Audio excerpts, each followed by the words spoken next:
আপনার স্ত্রী আপনার সম্পদ, এটা আপনি মূল্যায়ন করতে পারেন না বিধায় আপনার স্ত্রীর সাথে সেলফি তুলে ফেসবুকে আপলোড করে গোটা ফেসবুক ফ্রেন্ডের জানায় দেন, এলাকার লোকদেরকে আপনার স্ত্রীর, অর্থাৎ আপনার স্ত্রী শুধু আপনার সম্পদ হয় না, তখন গোটা ফেসবুকের মানুষের সম্পদ হয়ে যায়।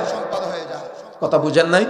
আপনার স্ত্রীকে নতুন বিয়ে করে বাড়িতে নিয়ে এসেছেন, বিয়ে করে বাড়িতে নিয়ে আসার পরে ইসলাম আপনার স্ত্রীকে যে মূল্যায়ন করেছে, আপনি কাপুরুষ, এজন্য আপনার স্ত্রীর মূল্যায়নটা আপনি বুঝেন নাই।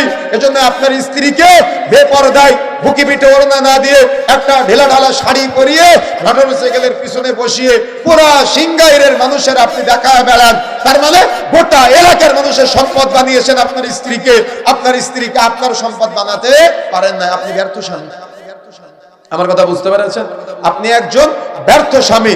এই জন্য প্রিয় বন্ধুরা আমার, মাইকের আওয়াজ যতদূর পর্যন্ত যাচ্ছে, একজন স্বামী হিসেবে স্ত্রীকে মূল্যায়ন করতে হবে, বাবা হিসেবে মেয়েকে মূল্যায়ন করতে হবে, ছেলে হিসেবে মাকে মূল্যায়ন করতে হবে, ভাই হিসেবে বোনকে মূল্যায়ন করতে হবে।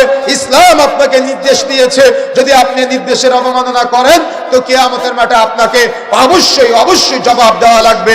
আর মা বোনেরা যারা আছেন, অবশ্যই মনে রাখতে হবে যে ইসলাম আপনাকে মূল্যায়ন করেছে।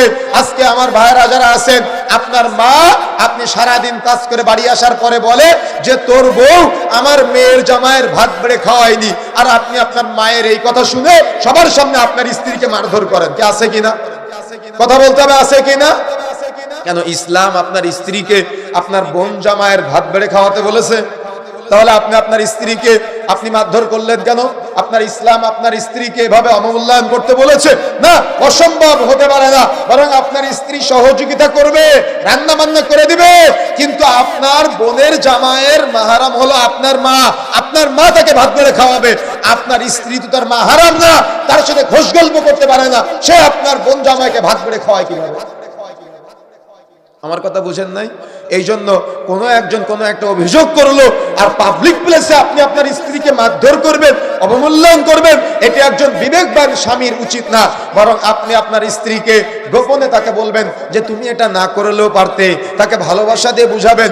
এভাবে দেখবেন একটা পরিবার বা একটা সংসার সুখের হবে, শান্তির হবে, তৃপ্তির হবে। কিন্তু আমরা উল্টা, আমরা সবসময় উল্টা অবমূল্যায়ন করেই চলেছি।